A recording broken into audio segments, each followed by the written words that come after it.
जगमोहन की पत्नी जगमोहन के मेहरारू है बस। अभिषेक सर, तो वो सचिव जी गुस्सा के कहते हैं ना, यार एक तो मेरा नाम अभिषेक, अभिषेक अभिषेक अभिषेक मत करा।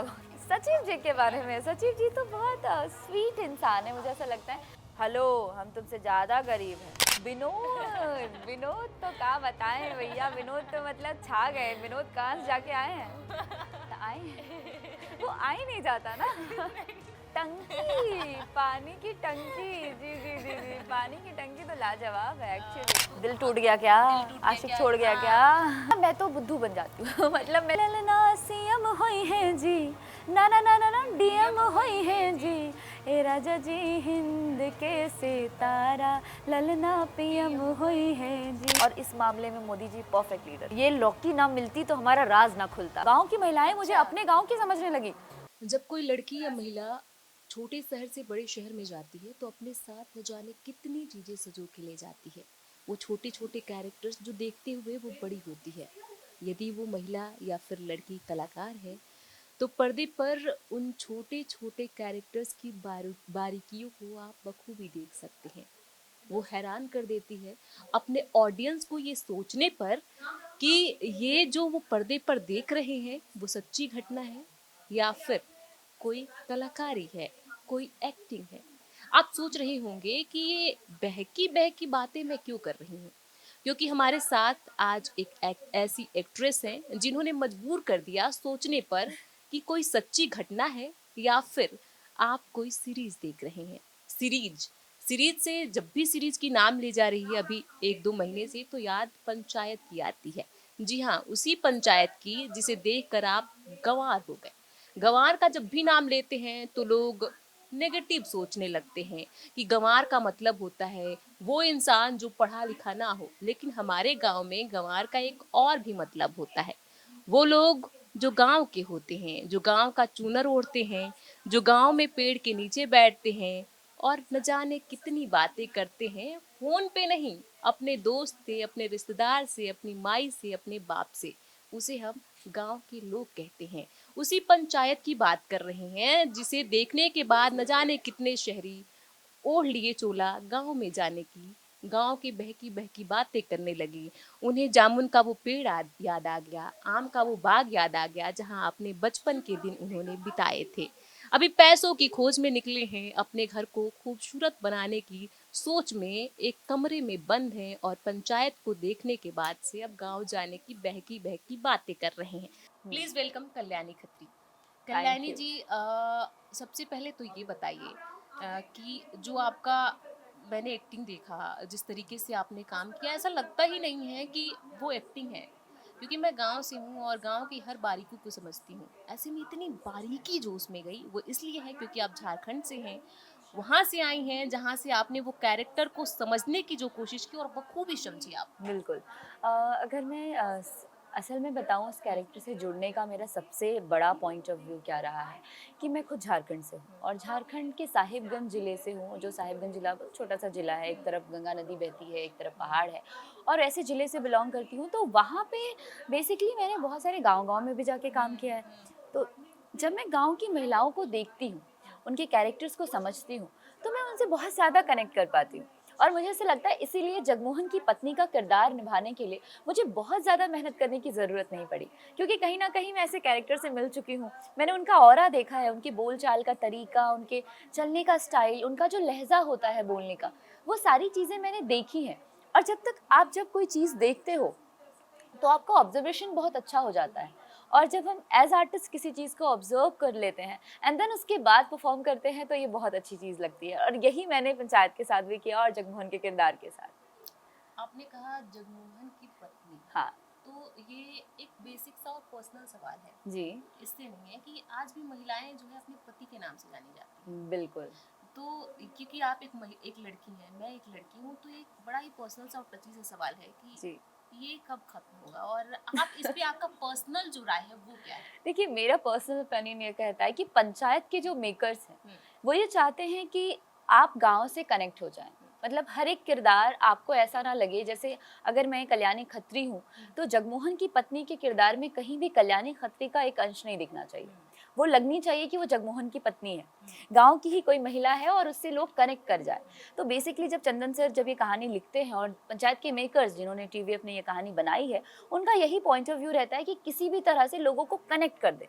और जब कनेक्ट करना चाहते हैं तो आप रियलिटी दिखाते हैं, राइट। और रियलिटी भी ये है कि आज भी बहुत से ऐसे गांव और कस्बे हैं हमारे देश के जहाँ पे पत्नियों को उनके पति के नाम से जाना नाम ही जाता नहीं है। जानती कि उनकी पत्नी का नाम हाँ, क्या है। जैसे विकास, अरे विकास की पत्नी हाँ, है, हाँ, अरे अरे वो तो फलनवा की पत्नी है। हाँ, तो वो जो फलनवा की बहू है। फलनवा की बहू है, फलनवा की पत्नी है, फलनवा की माँ है। और एक और भाषा का प्रयोग करते हैं कि जैसे किसी का नाम मान लीजिए राधे श्याम है, तो ठीक बोलते है, हैं राधे श्याम वो कहाँ जाता रही। हाँ कहाँ जाता रही, हाँ, बहू कहाँ जाता हाँ, रही, अरे ओकर माई बिया। हाँ, समझ रहे हैं? तो कहीं पे भी ना नाम है, बहुत सारी महिलाओं का है। आप पंचायत में भी देखेंगे तो प्रधान जी की वाइफ का नाम सबको पता है, ठीक है, मंजू देवी, और रिंकी का नाम सबको पता है। लेकिन कुछ ऐसे आज भी घर हैं गांव में, कई ऐसे कस्बे हैं जहाँ पे आज भी घर में बहुओं का नाम नहीं पता होता लोगों को। और वही आई थिंक मुझे लग रहा है जगमोहन की पत्नी के किरदार के साथ हुआ है कि जगमोहन की पत्नी जगमोहन के मेहरारू है बस। जी क्योंकि ये पर्सनल सवाल इसलिए था क्योंकि अब इंडिपेंडेंट होने लगे हैं जी। महिलाएं जो हैं, अब चार दीवारी फाड़ के बाहर आ रही हैं हाँ, और अपना नाम बनाने की कोशिश कर रही हैं। जी। और नाम बनाने का मतलब ये होता है कि उनका खुद का कुछ पहचान हो। हम्म। जब अब जगमोहन की पत्नी से नहीं, मैं अपने नाम से जानी जाऊं कि ये है। जी जैसे अब आप के नाम से शायद आपके पेरेंट्स भी जाने जाते हैं, और पेरेंट्स का बात आए तो अपने माता पिता के बारे में बताइए, और ये बताइए जब रोल आपको मिला तो उनका क्या रिस्पॉन्स था। पहले तो मैं सबसे पहले बताऊं, मेरे पापा है नहीं अभी। पापा की डेथ मेरी आई थिंक मुझे लगता है आई वाज 11 ईयर ओल्ड जब पापा की डेथ हुई थी, तो मैं 11 साल की थी। और मम्मी मेरे साथ तब से हैं, और मेरी मम्मी ने कभी मुझे पापा की कमी महसूस नहीं होने दी। उन्होंने मुझे वो चीज़ कही है कि तुम मेरी बेटी नहीं बेटा हो। हम 4 बहनें हैं, हमारा भाई नहीं है, पर मेरी मम्मी ने कभी ऐसा रियलाइज़ नहीं होने दिया कि हमारा भाई नहीं है तो हमें बहनें हैं या लड़कियां हैं तो हमें घर में दब के रहना चाहिए, बाहर नहीं निकलना चाहिए। उन्होंने हमेशा सपोर्ट किया है। और मुझे ऐसा लगता है कि वो ही एक पिलर है, वो मेरी लाइफ लाइन है कि उनके वजह से मैं बॉम्बे में हूँ। और वो मेरे साथ आई थी पहली बार जब मैं बॉम्बे आई थी, फर्स्ट डे। और जब कहते हैं ना कि जब माँ का साथ आपके साथ हो तो दुनिया की पूरी हर चीज़ आप जीत सकते हो। तो आज जो भी मैं जिस भी मुकाम पे हूँ, मुझे लगता है बिकॉज ऑफ मेरी मॉम, क्योंकि उन्होंने मुझे स्टार्टिंग से सपोर्ट किया है। इवन आप ये जानते हो कि जब हम छोटे से जगह से बिलोंग करते हैं ना, तो जब हम घर से बाहर निकलना शुरू करते हैं, जब मैं एनएसएस में थी मैं बहुत सारे कैंप्स करती थी, मतलब mega camps, youth camps, adventure camps. और फिर मैं साउथ कोरिया भी जा चुकी हूँ, 2015 में मैंने इंडिया को रिप्रेजेंट किया है साउथ कोरिया में। तो मैं बहुत सारे कैंप्स करती रहती थी। उस टाइम पे ना जो कुछ लोग होते हैं ना आसपास के, वो आपके बारे में पीठ पीछे बात करना शुरू करते हैं। लेकिन मुझे लगता है कि मेरी माँ के सपोर्ट की वजह से वो बातें भी मुझे कभी बुरी नहीं लगी, और आज हर कोई मेरी रिस्पेक्ट करता है। और ये चीज़ मुझे बहुत अच्छी लगी कि पंचायत आने के बाद और उससे पहले भी जब मुझे नेशनल अवार्ड मिला था, इंदिरा गांधी नेशनल अवार्ड, तो लोगों का जो नज़रिया, लोगों की जो सोच होती है वो बदल गई। और मेरी माँ के बारे में एक ही चीज़ बताऊंगी कि माँ से बहुत कुछ सीखा है। आपको पता है वो थोथना वर्ड जो मैंने यूज़ किया है, खाओ नहीं तो मार के थोथना फुला देंगे, वो वर्ड भी मैंने वहीं से लिया है। तो एक्चुअली तो माँ का एक बार नाम बता देती, और वो क्या करती क्या है, एक बार मेरी मम्मी का नाम माया देवी है, और जैसे उनका नाम है माया, मतलब वो स्वभाव से बहुत ही ममता भरी है। और ये कह सकते हैं कि उन्होंने अपनी लाइफ में पापा की डेथ के बाद हमें बहुत संभाला है। और मैं आई थिंक बड़ी इतनी थी कि मैंने क्लास 8 से ट्यूशन पढ़ाना शुरू कर दिया था। मैं छोटे बच्चों को ट्यूशन्स पढ़ाती थी। 9th में मैंने खुद का एक डांस इंस्टीट्यूट खोला था, नृत्यम, और डांस भी सिखाती थी अपने होम टाउन में, साहिबगंज में, 9th में। और वैसे करते करते करते करते लाइफ धीरे धीरे बढ़ती गई। अपने घर में ही खोला था पहले तो, और फाइनली देखिए आज मुंबई में पंचायत का हिस्सा बन गए। लाइफ के उतार चढ़ाव बहुत है, बहुत आपने ज़्यादा। शुरू कर दिया काम करना, शुरू से ही शुरू कर दिया। तो यहाँ से वहाँ से डांस क्लास खोला, और वहाँ से मुंबई तक के सफर को अगर थोड़ा सा डिस्क्राइब करें तो। पहले तो देखिए, सबसे पहले मैं जब अपनी बात करूँ आफ्टर पापा की डेथ के बाद, तो फिर मैंने ट्यूशन्स, डांस वांस शुरू किया, और फिर मैंने खुद भी डांस सीखना शुरू किया। मुझे एक डिग्री चाहिए होती है प्रोफेशनली, तो मैंने जब समय था जब आपके पापा का डेथ हुआ, सॉरी बट मुझे लगता है कि ये सबको जानना चाहिए। जी एक जी महिला जी जब इतनी सशक्त होके बिना, जब कहते हैं कि हर महिला के पीछे एक पुरुष का हाथ होता है जब वो आगे बढ़ती है परिवार के, और ऐसे में एक महिला के हाथ पीछे जब एक महिला का हाथ होता है तो वो बताना बहुत जरूरी होता है। अब देखिए, दो चीज़ें वो हैं। पॉइंट्स आया जब आपको लगा कि अब क्या होगा, और उसके बाद से जिस तरीके से आप और आपकी मम्मी दोनों निखर के उभरी, वो एक बार बताइए। ऑनेस्टली बताऊं, कई बार ऐसा होता है ना कि आप अगर घर से निकलना चाहते हो तो घर वाले ही आपको रोकते हैं कि नहीं बेटी कल को वो हो जाएगा, कल को कुछ और हो जाएगा, हमारी नाक कट जाएगी, कुछ हो जाएगा। ये डर जो होता है ना लड़कियों को आगे बढ़ने से रोकता है, और ये डर मेरी मम्मी के अंदर नहीं था। उन्होंने ये कहा कि तुम्हारी ज़िंदगी है, तुम बेझिझक जियो। मतलब तुमको जो करना, तुम्हें लगता है कि तुम्हें ये करना चाहिए तुम ये करो, तुम्हें लगता है वो करना चाहिए वो करो। तो वो जो एक्सपीरियंस था मेरा उस टाइम का, मेरी मम्मी की वजह से, मेरी मम्मी बहुत ज़्यादा पढ़ी लिखी नहीं, मुझे लगता है 8वीं पास भी नहीं है वो सही से, उनके पास कोई डिग्री नहीं है, पर जो कहते हैं ना कि जो स्कूल में हम नहीं सीखते वो लाइफ हमें सिखाती है, तो उन्होंने वो जिंदगी पढ़ा है। और जो आपने बात बताई कि मम्मी नहीं डरी, और उसमें सबसे ज्यादा मम्मी डर जाती है, उन्हें लगता है कि अरे नहीं शादी वादी करके हटा दो, बेटी है। अब तो भाई अब तो मेरे ऊपर आ गया बहुत ही राइट ज्यादा। राइट। तो आपकी मम्मी ने, जिस मुझे लगता है कि जो लोग भी सुन रहे हैं, एक इंस्पायरिंग स्टोरी है, और खास करके वो लोग जो ये सोचते हैं कि अरे, और ये भी हो जाता है ना कि गांव में अगर आप हैं तो 4 लोग आके बोलते हैं अरे अब तो हाँ नहीं रहे तो जल्दी शादी कर दो, बिल्कुल, मुंबई क्यों भेज रही हो, लड़की के साथ कुछ गलत हो गया, उसने कुछ गलत कर दिया। वो भरोसा जो एक महिला ने एक महिला पे दिखाया, एक वो लड़की बहुत पे, इम्पोर्टेंट वो होता है, बहुत बहुत इम्पोर्टेंट है, इम्पोर्टेंट वो होता है। आपकी मम्मी ने दिखाया।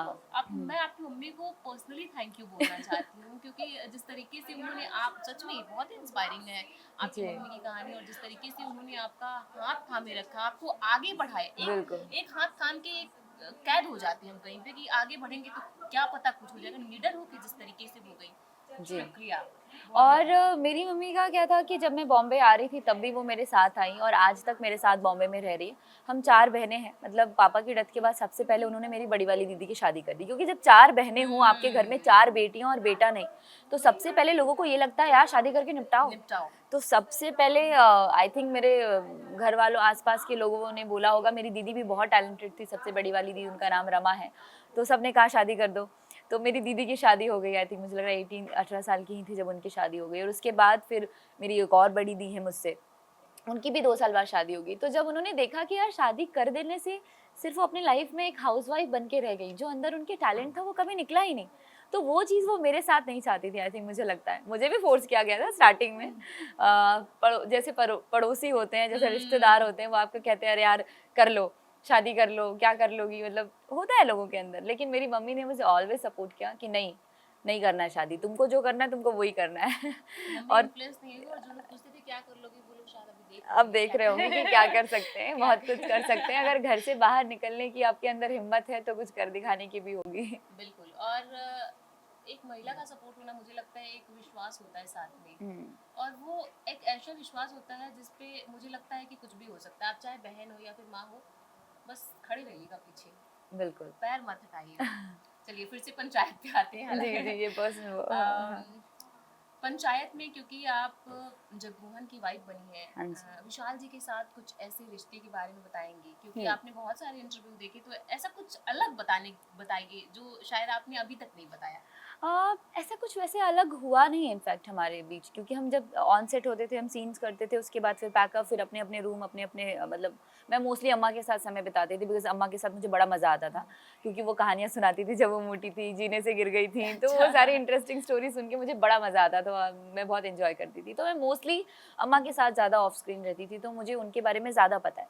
विशाल अच्छे इंसान हैं, उनके साथ काम करके मज़ा बहुत आया, क्योंकि हम बहुत प्रोफेशनली वर्क करते थे कि कोई कट टू कट लाइन नहीं करेंगे, फील के साथ काम करेंगे। अगर मैं उस कैरेक्टर में हूँ, अगर वो जगमोहन प्ले कर रहे हैं, मैं उनकी पत्नी प्ले कर रही हूँ, तो पति से जो एक झिझक, एक डर, डर तो नहीं बोलूँगी, एक रिस्पेक्ट बोलते हैं उसको, जो पति के प्रति होनी चाहिए, जो गाँव की महिलाओं में होता है, उस कैरेक्टर में वो दिखना चाहिए। मैं यही चाह रही थी, और वैसा ही मैंने प्ले किया, उसने भी वैसा ही प्ले किया। ऑफ स्क्रीन हम 1-2 बार ही मिले हैं, पर हाँ, एक चीज़ कह सकती हूँ कि इंसान अच्छा होना बहुत ज़रूरी है, और विशाल अच्छे इंसान हैं, तो बहुत सिर्फ अच्छे। जब एक मेरी जिज्ञासा है कि जैसे कि जब शूटिंग होती है तो फिर आपकी शूटिंग होती है, और भी जो कलाकार होते हैं वो नहीं होते हैं, सिर्फ आप, जैसे कि आप जगमोहन के साथ आपकी शूटिंग हाँ, होती है, सिर्फ 2 लोग हैं, हाँ, और जो कलाकार है वो नहीं है, तो नहीं है। उनसे कभी मुलाकात होती थी सेट पे, जो दूसरे हाँ, कलाकार हैं? जैसे कि मैंने जिनके जिनके साथ सीन किए, जैसे नीना गुप्ता जी, रघुवीर यादव जी हमारे सड़क के किनारे गिर जाते हैं, तो क्या होता है, एक ही बार में पूरा सीन खत्म नहीं होता है, हम उसको 3-4 टेक लेते हैं, अलग अलग एंगल से, मास्टर है, क्लोज है, मीट शॉट है, तो उसमें क्या होता है कि पहले तो एक सीन हो गया तो फिर वहीं पे चेयर लेके बैठते हैं। मोस्टली जितने भी अच्छे एक्टर्स हैं, मैं भी खुद बिलीव करती हूँ कि मैं नहीं बैठूँ, वैनिटी में जाके तुरंत ना बैठूँ, सेट पे ही बैठे रहूँ। तो मैं हम लोग सब सेट पे बैठते थे, तो वहाँ पे बीच में बातचीत होती है, गप्पे होती हैं, अपने अपने बारे में लोग डिस्कशन करते हैं। अब जैसे सचिव जी के साथ सीन था, तो सीन एक ही बार में ख़त्म नहीं होता, फिर हम बैठ जाते हैं मस्त अपने रूम में ही, वहीं पे जहाँ हमारा छोटा सा झोपड़ी घर दिखाया गया था, वहीं बैठ के बातचीत चल रही होती है, क्योंकि लाइटिंग चेंज होती है, कैमरा चेंज होता है, तो बहुत सारी चीज़ें चेंज होती है, तो फिर हम वहीं बैठ के बातचीत करते हैं। लेकिन बहुत सारे ऐसे कैरेक्टर हैं जिनके साथ मेरे सीन नहीं हुए, जैसे कि रिंकी जी के साथ मेरा कोई सीन नहीं है, पर उनको फिर भी मैं जानती हूँ। इसलिए जानती हूँ क्योंकि जब एक दिन पैकअप हुआ था, उनका भी उसी दिन पैकअप हुआ था, और हम साथ में मतलब कार से जा रहे थे अपने रिजॉर्ट पे, तो इसलिए उनको जानती हूँ। और भी कैरेक्टर्स हैं जिनसे नहीं साथ में सीन होने के बावजूद उनको जानती हूँ, बम बहादुर जी, प्लस अपने जो नए वाले सचिव जी आए हैं, उनके साथ अभी मैं डबिंग पे गई हुई थी, तो इसीलिए उनके थ्रू जानती हूँ। तो कहने का मतलब ये है कि हर किरदार के साथ अगर सीन नहीं भी किया है, पर एक होता है ना कि जब आप एक एक प्लेस से जुड़े हो, एक जगह से जुड़े हो, और पंचायत से जुड़ गए हैं हम लोग आपस में, तो कहीं ना कहीं उनके बारे में इंटरेक्शन होता ही तो रहता है। इंटरेक्शन होता है, तो थोड़ा बहुत सचिव जी के बारे में जो आप जान पाएंगे। सचिव जी के बारे में, सचिव जी तो बहुत स्वीट इंसान है, मुझे ऐसा लगता है। सेट पे जितना टाइम मैंने उनको देखा, वो बहुत शांत रहते हैं, और कहते हैं कि बहुत इंटेलिजेंट लोग शांत भी बहुत रहते हैं, वो बहुत शांत रहते हैं। आई थिंक मुझे लगता है बहुत इंटेलिजेंट है वो, उन्होंने भी आईटी से पढ़ाई की है, तो इंटेलिजेंट ही होंगे आई थिंक। तो बड़े शांत, इंटेलिजेंट ही होंगे। मतलब ऑब्वियसली अब उनको मैं पर्सनली नहीं जानती, इसलिए उनके बारे में इतना ज्यादा नहीं खुल के बता सकती, लेकिन दो जितना चार मैं मैथ का सवाल पूछ नहीं लीजिए, नहीं पता नहीं चलेगा। नहीं जितना मैंने उनको देखा, इससे इतना समझ में आया, वो बहुत शांत है, लेकिन इतना है कि अगर वो किसी के साथ खुल जाते हैं तो फिर उनके साथ बहुत अच्छे से खुल जाते हैं। जैसे विकास जो चंदन रॉय हैं, उनके साथ वो बहुत खुले हुए, मैंने एक वीडियो देखा था उनका डांस करते हुए साथ में, तो मेरे ख्याल से वो उनके साथ बहुत ज्यादा अच्छे होंगे जिनके साथ खुल जाते चंदन हैं। रॉय का नाम लिया, तो उनके बारे में भी अगर कुछ। Chandan Roy is a very sweet person, उनके साथ मेरा इंटरेक्शन हुआ है क्योंकि मेरी जो वैनिटी थी, उनके बगल में ही उनकी वैनिटी थी, तो हम लोग का तो साथ ये में वैनिटी अलग अलग थी सबके। अलग अलग थे जी। हाँ जैसे पूरा जो गांव है, हाँ तो जैसे कि आपका जहाँ पे आपका सेट होगा, हाँ जहाँ पे आपका घर है, तो वहाँ पे आपकी वैनिटी होगी। जी। और फिर ऐसे बताइए। हाँ, मैं थोड़ा बताती ऐसे हूँ। होता है। बेसिकली वैनिटी सारी एक जगह खड़ी होती हैं, हाँ। सारी, क्योंकि एक बेस बना होता है कि वहाँ पे वैनिटीज़ खड़ी होंगी। और विकास जो हैं चंदन रॉय, उनकी वैनिटी भी मेरे वैनिटी के पास में खड़ी थी, क्योंकि हम लोग का साथ में सीन था, बताया ना, लॉकी ढूँढने आते हैं हमारे घर पे, तो हमारा साथ में एक सीन था, एक चंक था वो। तो विकास वहीं पे थे, तो मुझे पता चला चंदन आए हैं और उनके साथ सीन हो चुका था, तो फिर एक होता है ना कि अरे मतलब मैंने उसको फर्स्ट सीज़न से ही देखा है, तो मुझे बड़ा मज़ा आता है। उनका जो डिक्शन और वो जो बोलने का जो तरीका है ना, वो जो मसाला है वो वही है। तो मुझे बड़ा मज़ा आता है विकास जी के साथ बातचीत करके। तो वैसे आपको एक डिक्शन अगर आप कोई आपका पसंद हो उनका, उनका भिषेक सर। कहाँ जा रहे हैं? अभिषेक सर, तो वो सचिव जी गुस्सा के कहते हैं ना, यार एक तो मेरा नाम अभिषेक, अभिषेक अभिषेक अभिषेक मत करा करो। तो वो जो था ना, वो माइंड ब्लोइंग है। मतलब आप उनकी आंखों को देखिए, एक तो मेरा नाम अभिषेक है, अभिषेक अभिषेक मत किया करो। वो जो एग्रेशन, वो जो गुस्सा सचिव जी ने दिखाया, और वो चंदन फिर से बोलता है अभिषेक सर। वो अभिषेक सर, मुझे बड़ा मजा आता है एक्चुअली। तो वैनिटी का आप बता रहे थे। हाँ, तो वैनिटी पास में था, तो फिर मैं उनसे मैंने ऐसे ही बातचीत करनी शुरू की कि मतलब और क्या चल रहा है, फिर उन्होंने बताया भी। और एक्चुअली इसलिए क्योंकि उन्होंने मेरे एक जानने वाले डायरेक्टर की फ़िल्म की है। आई थिंक वो बहुत जल्दी ही आ जाएगी। वो 5 एक तरह की फ़िल्में हैं जिसमें जिसका नाम है, अभी तक मुझे नाम एग्ज़ैक्ट याद नहीं आ रहा, शायद में भी वो नाम चेंज कर दें। उसमें चंदन ने बहुत अच्छा किरदार निभाया है एज़ लीड, तो वो शायद जल्दी ही आ जाएगी। इस वजह से भी मैं चंदन को जान रही थी, तो मैंने थोड़ी बहुत बातचीत की। वो बहुत स्वीट इंसान है, आपको कहीं नहीं लगने देंगे कि उन्होंने इतनी बड़ी सीरीज़ में इतना अच्छा किरदार निभाया है। डाउन टू अर्थ होना आई थिंक मुझे लगता है बहुत ज़रूरी है। आप ज़मीन से जुड़े रहेंगे तो आपको कोई नहीं गिरा सकता। बिल्कुल। जी। क्या खूबसूरत बात कही है। जैसे इसलिए मैं भी चाहती हूँ मैं ज़मीन पे चलूँ ताकि गिरूँ ना। ज़मीन पे चलते-चलते धीरे-धीरे सीढ़ियाँ चढ़ना चाहती हूँ। बिल्कुल। आपने वैनिटी की बात बताई, अब गांव पे आते हैं। जी। गांव के लोग कितने वेलकमिंग थे, और ऐसे गांव में झगड़ा होना, अरे नहीं, शूट जो होता है वो लग्जरी होता है गांव के जी, लोगों जी, के लिए, जी। अरे ये शूट हो रहा है यहाँ पे। हाँ। तो ऐसे झगड़ा नहीं होता था कि अरे मेरे घर में शूट होगा, मेरे घर में शूट होगा, ऐसा कुछ कोई। नहीं, नहीं, ऐसा कुछ नहीं होता। वहाँ के लोग बहुत स्वीट हैं, और मुझे लगता है कि जब सीहोर जो भोपाल जहाँ हम शूट करते हैं, उस जगह पे जब शूटिंग होती है ना, तो वो पूरा गाँव मेले जैसा होता है। सबको लगता है मेला आ गया है, मतलब हाँ। वैनिटी आ गई, बड़ी-बड़ी वैनिटी आती है, मुंबई से हीरो-हीरोइन आ अरे रहे हैं उनके ये लिए, कैमरा लगा, इतना ये बड़ा कैमरा लगा, अट्रैक्शन। ये लाइट लग रहा है, मतलब इतनी सारी चीज़ें, तो उनके लिए तो मेला है, हाँ। मेला लगता है उनको। तो एक सबसे ख़ास चीज़ मैं बतानी चाहूँगी, मुझे लगता है जब मैं हमारा सेकंड डे था, सेकेंड डे था शूट का और फर्स्ट डे बहुत बहुत गर्मी थी। आप सोचो मई जून में हम शूट कर रहे थे, उस वक्त बहुत ज़्यादा गर्मी थी भोपाल में और जो मेरा घर था उसके आसपास कोई घर नहीं है। बिल्कुल आपने देखा होगा बिल्कुल खाली खाली। मैदान है और वहीं पे एक घर है और वो घर आर्ट डायरेक्टर ने इतना खूबसूरत तैयार किया है, उनको बहुत बहुत थैंक यू कि इतना प्यारा घर तैयार किया उन्होंने। कहीं से नहीं लगेगा आपको वो ये घर तैयार किया गया है, ये टीवीएफ का कमाल है। अच्छा, वो तैयार किया गया जी था? जी जी तो वो जी। किस चीज़ से तैयार करते हैं? अब वो पता नहीं आर्ट डायरेक्शन का काम होता है बेसिकली ये तो, पर वो उन्होंने घर जो तो बनाया अगर था उस घर को टच करेंगे तो वो हिल पता रहा है? चलेगा, पता अच्छा, चलेगा आपको, लेकिन देख के तो कहीं से लकड़ी नहीं और पता। फोम वगैरह से किसी सब चीज़ से सब बनते हैं? नहीं, वो वैसा वीक नहीं होता, आप उसमें कूद लो, डांस कर लो, अच्छा, नाच लो, जो करना है कर लो, बहुत अच्छा होता है बेसिकली। तो ये सब चीज़ें चल रही थी। मैं कहाँ थी, किस टॉपिक पे थी? घर पे चली गई, कुछ बता रही गाँव थी। के लोग वेलकम। गाँव के लोग के बारे में। तो मेरा सेकंड डे था शूटिंग का और मैं फर्स्ट डे मैंने ना बहुत कम पानी पिया था बिकॉज़ क्या था ना कि वैनिटी थोड़ी दूर थी, तो मैंने सोचा बार-बार पानी पीऊँगी, एक तो साड़ी पहना है, फिर बार-बार मुझे जाना पड़ेगा, तो ये अच्छा नहीं लग रहा था मुझे कि वैनिटी में जाऊँ, फिर बोलूँ सर मुझे वॉशरूम जाना है, बार-बार आना-जाना। तो मैंने पानी बेसिकली कम पिया। तो मेरे साथ हुआ ये कि दूसरे दिन मुझे डिहाइड्रेशन हो गया था, तो थोड़ा-सा लूज़ मोशन हो रहा था। मैं बहुत उदास सी बैठी थी कोने पे, क्योंकि वैसे भी वो कैरेक्टर बहुत उदास-उदास सा था। तो दीपक सर ने मुझे देखा, जो पंचायत के डायरेक्टर हैं, दीपक मिश्रा, खुद भी बहुत अच्छे एक्टर हैं, सर को ट्रिपलिंग में सॉरी उनकी अभी एक परमानेंट रूममेट सीरीज़ आई थी, उसमें सर को देखिए कितना प्यारा उन्होंने एक्टिंग किया है। इवन पंचायत सीज़न 1 में भी उन्होंने एक्टिंग की है, दीपक मिश्रा जो पंचायत के डायरेक्टर हैं। कहाँ पे? एक सीन है जब वो मरकरी लगा रहे होते हैं, अगर किसी ने देखा, सबने देखा है, मरकरी वाला सीन रहता है, उसमें जो मरकरी लगाने वाला जो रोल है वो ओह! दीपक सर को करना पड़ा था अच्छा। क्योंकि उसके लिए कास्ट कोई और हुआ था, पर ऑन द स्पॉट वो कर नहीं पाया वो बंदा, कुछ उसके साथ प्रॉब्लम हो गई। वहाँ कोई नहीं था करने वाला जो अच्छा परफॉर्म करे, तो लास्ट में दीपक सर को करना पड़ा और दीपक सर माइंड ब्लोइंग एक्टर है, उनके बारे में बताऊँ तो दीपक सर ने मुझे देखा कि ये लड़की शांत बैठी हुई है, तो सोचे कि कल तो बड़ा हंस रही थी, चहल-पहल रही थी, इसको क्या हो गया? तो मुझे बुलाया उन्होंने, मैं गई तो बोल रहे हैं कि क्या बात है बाबू, ऐसे शांत-शांत बैठी हो, कोई दिक्कत है? तो उस दिन मन उदास भी था और अम्मा को प्रहलाद जी ले जाते हैं वो वाला सीन भी करना था। तो मैंने कहा नहीं सर बस ऐसे ही। बोले नहीं नहीं कोई तो बात है। तो मैंने बताया सर मुझे लूज मोशन हो रहा है, मेरी तबीयत थोड़ी ठीक नहीं लग रही अंदर से।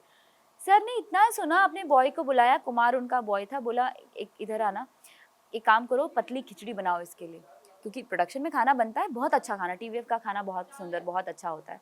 उन्होंने पतली खिचड़ी बनवाई मेरे लिए दही के साथ और मुझे वहाँ दिया। मुझे लगा मुझे मेरी माँ मिल गई हो, सेट पे कौन करवाता है इतना आपके लिए यार। बिल्कुल। लोग बोलते हैं खा लेगी चावल दही खा लेगी, पर सर ने ये केयर की तो मुझे बहुत अच्छा लगा कि यार एक ऐसी टीम के साथ काम कर रही हूँ कि आपको कभी ऐसे फील नहीं होने देंगे कि आप अभी पंचायत का हिस्सा बने। हाँ, आपको लड़का ऐसा लगेगा कि आप बहुत टाइम से पंचायत का हिस्सा हैं।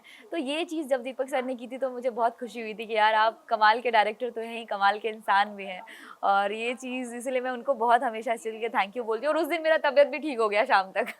तो गाँव का मेरा एक्सपीरियंस बहुत अच्छा रहा। वो धूप ने थोड़ा परेशान किया था क्योंकि बहुत कड़क धूप थी, वरना लोग उस गाँव के बहुत स्वीट हैं। और आपने ये भी कहा है कि आपने 2 कैरेक्टर के लिए इंटरव्यू दिया था। जी, जी, एक ऑडिशन तो दिया था। विधायक जी की बेटी। बेटी के हाँ, लिए हाँ। और एक इसके लिए, और ये बोल रही थी कि आप पहले भी इंटरव्यू देती अगर मैं चाहती तो। कौन सा ऐसा कैरेक्टर था जो आपको चाहिए था? अगर सच में मुझे पता चलता हाँ। ना कि सीज़न 1 में जब ऑडिशन चल रहे थे, उस वक़्त तो मैं नई बॉम्बे नई-नई पहुँची थी। अगर मुझे तब पता होता कि ऐसी कोई सीरीज़ आ रही है, उसका ऑडिशन चल रहा है, तो मैं रिंकी का ऑडिशन देती। अच्छा। यार डेफ़िनेटली कौन नहीं करना चाहता यार, बिल्कुल। नेशनल क्रश बन गई है रिंकी वो करने के बाद। तो मेरे ख़्याल से पंचायत अपने आप में ही इतनी बड़ी चीज़ है, इतना क्या बनाया है, क्या लिखा है चंदन सर ने, दीपक सर ने, क्या डायरेक्ट किया है। तो मुझे ऐसा लगता है कि अगर मौका मिलता तो मैं रिंकी का ऑडिशन ज़रूर देती। रिंकी का ऑडिशन देती, और रिंकी का ऑडिशन इसलिए कि नेशनल क्रश बन गई है रिंकी। और नेशनल क्रश की जब बात करते हैं तो प्यार भी आता है साथ जी, में। जी, आपको जी। कैसा लड़का चाहिए? मुझे तो लड़का ही नहीं चाहिए। क्यों? उसका रीज़न बताती हूँ। मुझे पता नहीं क्यों जब ज़्यादा मेरा फ़ोकस काम के ऊपर रहता है, मुझे ऐसा लगता है लाइफ़ में कभी कुछ ऐसा होगा तो देखा जाएगा। पर मैं फ़िलहाल तो मेरा शादी-वादी का कोई इरादा नहीं है। तो मैं चाहती हूँ कि मैं टाइम पास क्यों करूँ? मैं अपने काम पे फ़ोकस करती हूँ क्योंकि ये चीज़ मुझे आगे शादी का लेके इरादा जाएगी। नहीं होता है, लेकिन कभी-कभी लड़कियों के मन में आता है यार कोई होता जो माँ वाला नहीं, लेकिन माँ से थोड़ा डिफरेंट वाला प्यार चाहिए होता पता है। नहीं मेरे साथ इतने लविंग लोग हैं ना, मेरे कुछ फ्रेंड्स हैं वो मुझे इतना प्यार करते हैं, मेरी माँ, मेरा परिवार। आपको पता है मैं पूरे परिवार की लाडली हूँ। तो जब आपको बचपन से इतना प्यार मिला हो, कभी मेरी मम्मी ने मुझे मारा नहीं है, हुँ। कभी नहीं। तो जब आपको बाहर से नहीं घर के अंदर इतना ज़्यादा प्यार मिला है तो आप बाहर प्यार ढूंढते ही नहीं है। मुझे ऐसा लगता है बहुत ऐसे लोग हैं जिनको घर में कम प्यार मिलता होगा, मैं ये नहीं बोल रही हूँ सबको प्यार मिलता है, सबके माँ बाप बेइंतहा प्यार करते हैं अपने बच्चों से, लेकिन कुछ ऐसा होता है ना कि घर पे किसी को कम प्यार मिला हो तो वो बाहर प्यार ढूंढता ज़रूर है। मुझे घर में इतना प्यार मिलता है, मेरी छोटी बहन मेरी नानी की तरह मेरी केयर करती है, जबकि वो मुझसे छोटी है, 16 ईयर की है वो, पर मुझसे ऐसे बिहेव करती है जैसे वो मेरी माँ हो। अगर मैं कभी समटाइम ऑडिशन बनाना होता है और खाने का टाइम नहीं मिलता है, मैं ऑडिशन मेकअप कर रही होती हूँ, वो मुझे अपने हाथों से खिला रही होती है। ऐसी बहन कहाँ मिलती है, दुनिया में नहीं मिलते यार। मतलब मेरी मम्मी का ऐसा है, सुबह मैं ड्राई फ्रूट्स खाती हूँ अगर कुछ खाना है मुझे और मुझे अर्जेंट कहीं भागना है ऑडिशन के लिए या कुछ मेरा काम है, तो वो सबसे पहले क्या करेंगी, तुम खाओ, तुम तैयार हो, हम तुमको खिलाएंगे। तो वो चीज़ जो मुझे घर में मिली है ना, मुझे बाहर कहीं नहीं मिलेगी और इसलिए मैं ढूंढती भी नहीं हूँ इनफैक्ट। इसीलिए अभी जो लोग थोड़ा बहुत आपके जिन पे क्रश आया होगा, पूरा पूरा आया होगा, थोड़ा इंतजार करिए अभी। बिल्कुल बिल्कुल। नेशनल क्रश की बात की तो गांव में एक और भी चीज है जो नेशनल क्रश बनी हुई है, लड़की की बात नहीं कर रही है। अच्छा, क्या लड़की का लौकी? नहीं, जिस जिस पे चढ़ने के बाद से गांव बड़ी खूबसूरत दिखने लगता है। टंकी, पानी की टंकी, जी जी जी जी, पानी की टंकी तो लाजवाब है एक्चुअली। चढ़ी थी आप उस पे? नहीं, मैं नहीं चढ़ी क्योंकि बहुत गर्मी थी। अगर मैं उस टाइम पे उस टंकी पे चढ़ती ना, फिर मैं पता नहीं लाल होके नीचे आती, मतलब बहुत गर्मी थी इन सेंस, मतलब और मेरा सीन भी नहीं था वहाँ पे, तो मैं तो टंकी पे नहीं चढ़ी। शाम को चढ़ लेती थोड़ा सा। शाम को ऐसा था कि जो हमारा लोकेशन था उस लोकेशन से काफ़ी डिफरेंट था, तो फिर ऐसा होता था कि मौका ही नहीं मिला मुझे वहाँ जाने का। पर हाँ, अगर मुझे मौका मिलता शाम को या रात को चढ़ने का, तब मैं ज़रूर चढ़ती। तो कॉफी के साथ जाती, चाय के साथ, और फिर साथ में कौन जाता है ये भी जानना चाहेंगे। अम्मा जी को लेके जाती मैं उनकी कहानियाँ सुनने। वो अरे तो यार, ऊपर तक चढ़ ही नहीं पाती। किसको लेके जाती, सोचनीय विषय है ये, सोचना पड़ेगा इसके ऊपर। अ, चाय सोचिए पीने सोचिए सोचिए, सोचते क्योंकि हैं, हम चाहेंगे कि अगले सीजन तक सोच लेंगे। अगले सीजन में जब आप आए तो टंकी पे जरूर जाए और किसी ऐसे को लेके जाएं जिसके साथ आप चाय या फिर कॉफी शेयर करना जी जी चाहते जी हैं। जी। अम्मा जी की बात आई तो मैंने सुना है आपके बहुत सारे इंटरव्यूज में कि अम्मा जी को कम सुनाई देता है, हाँ हाँ और इसलिए आपको बार बार बोलना पड़ता था हाँ जी हाँ कि जी हाँ कट जी। हो गया कट हो गया, हाँ और वो अपनी स्क्रिप्ट बोलती रहती थी क्योंकि अम्मा जी बहुत मैंने देखा बहुत ही उम्रदराज है। वो स्क्रिप्ट को लेके कैसे याद कर लेती हैं और बोलती रहती हैं, उनका थोड़ा सा कुछ वो बताइए ना उनके बहुत बारे अच्छा है इन मामलों में, जो काम करने का जज्बा आभा जी के अंदर है, जो अम्मा जिन्होंने अम्मा प्ले किया है, वो बहुत अच्छा है। इनफैक्ट स्क्रिप्ट याद नहीं करती थी वो, उनका जो सहायक था उनको लाइन बता देता था कि अम्मा, मतलब जो आभा जी, ये लाइन है, वो बोलती थी ठीक है, बस उनको एक दो बार उन्होंने रिवाइज कर लिया, बस काफ़ी है। उनको कभी मैंने स्क्रिप्ट लेके एकदम ऐसे पढ़ते नहीं देखा, क्योंकि मुझे ऐसा लगता है कि वो आर्टिस्ट हैं, वो बॉर्न आर्टिस्ट हैं। उनको पहले एक्टिंग करनी थी, फिर उनकी माँ ने अलाउड नहीं किया, फिर बहुत किस तरह से उन्होंने मुश्किलों के साथ उस एज में, उस पड़ाव में आने के बाद उन्होंने सिनेमा ज्वाइन किया, टीवी किया, सीरीज़ कर रही हैं। तो मेरे ख्याल से वो एक इतनी उम्दा आर्टिस्ट है, उनको डायलॉग याद करने की ज़रूरत भी नहीं पड़ती थी, उसके सहायक ने बता दिया ना, काफ़ी है। हाँ, उनको सुनाई कम देता है तो इस वजह से थोड़ा मुश्किल हुआ, क्योंकि उनकी हेल्थ थोड़ी-सी गड़बड़ रहती है। पर उसके बावजूद भी उन्होंने सेट पे कभी किसी को परेशान नहीं होने दिया उनकी वजह से। वो बाकायदा अपना हर टेक देती थी, जितनी बार देना है उतनी बार देती थी। हमारे लिए एक बहुत डिफ़िकल्ट टाइम हुआ था, जब अम्मा जी को ना हम खींच के लेके जाते हैं और झोपड़ी में डालना होता है। वो हम नाटक कर रहे होते हैं, मैं और जगमोहन, कि चलिए, चलिए, चलिए आपको जाना ही पड़ेगा, चलो निकलो। हाँ हाँ। तो वो जो सीन था ना, वो बहुत मार्मिक था हमारे लिए। मतलब हम ऐसा फ़ील कर रहे थे जैसे कि अम्मा को कुछ ज़रा भी हर्ट ना हो जाए। क्योंकि एक तो वो ऑलरेडी वीक हैं और उनको चलने में वैसे भी प्रॉब्लम होती है, वो सहारे के साथ चलती हैं। तो हम उनको फ़ोर्स भी नहीं करना चाह रहे थे और लगना भी चाहिए ऑडियंस को कि फ़ोर्स कर रहे हैं, समझ रहे हैं? तो वो बहुत डिफ़िकल्ट टाइम था हमारे लिए, पर वो भी अच्छे से निकल गया, उसमें भी अम्मा ने बहुत सपोर्ट किया, बिकॉज़ वो आभा जी दिल की इतनी अच्छी इंसान है, दिलदार हैं वो बेसिकली, वो दिख रहा है। दिलदार हैं वो। बिल्कुल।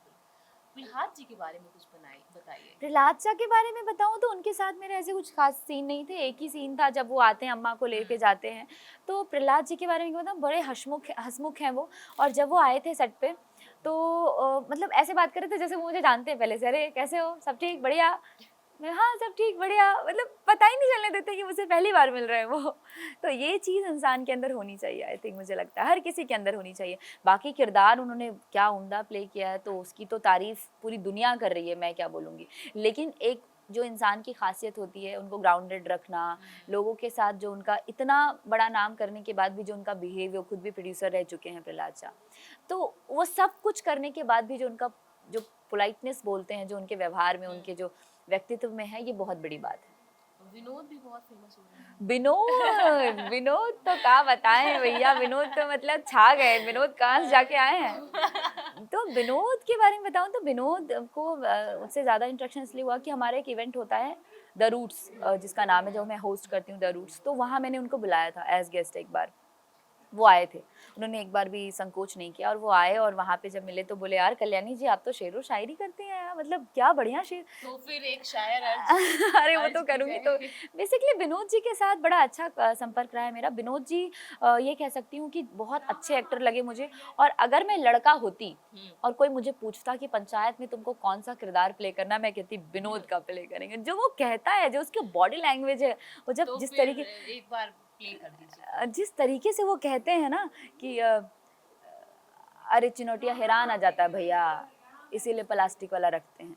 तो वो जो हैरान आ जाता है, इंजोरा बढ़ाइए, इंजोरा दिख नहीं रहा है, तो वो जो इंजोरा बढ़ाइए है, वो जनरली आप और मैं गांव से बिलोंग करते हैं, फिर भी हमारे दिमाग में तुरंत नहीं आएगा कि लाइट बढ़ाओ को इंजोरा तो बढ़ा बोल ये दो। स्क्रिप्ट में लिखा नहीं होता है, वो खुद नहीं नहीं, बहुत सारी चीजें लिखी होती है, कभी कभी कुछ कुछ चीजें इम्प्रोवाइज हो जाती हैं, कभी कभी कुछ कुछ चीजें, बाकी चीजें तो पूरी लिखी होती हैं, पर कभी कभी इम्प्रोवाइजेशन होता है। जैसे तो आपका नाम और आपकी बेटी का नाम ये इम्प्रोवाइज हो गया, सवरकी और टुनटुन, पर ये और थोथना वर्ड इम्प्रोवाइज हो गया। अच्छा, तो थोथना वर्ड आपने खुद डाला है। जी जी जी, मेरी मम्मी बचपन में कहती थी मार के मेरी भी थोतना फुला देंगे, करेगी मारेंगे थोतना फूल जाएगा। तो ऐसी वो बहुत सारी चीजें गांव में बोली जाती हैं। कोई ऐसी चीज जो आपको लगता है कि एक और ये चीज डाली जा सकती थी?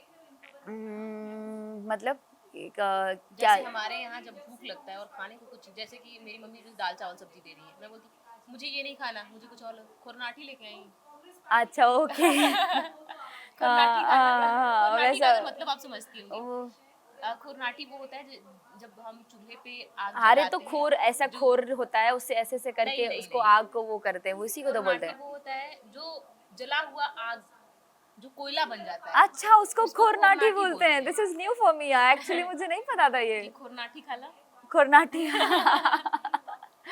अच्छा ऐसा कुछ तो नहीं, बट हाँ ये थोथना वाला जो है मेरी मम्मी ने बहुत यूज किया है, खान मार के थोथना फुला देंगे।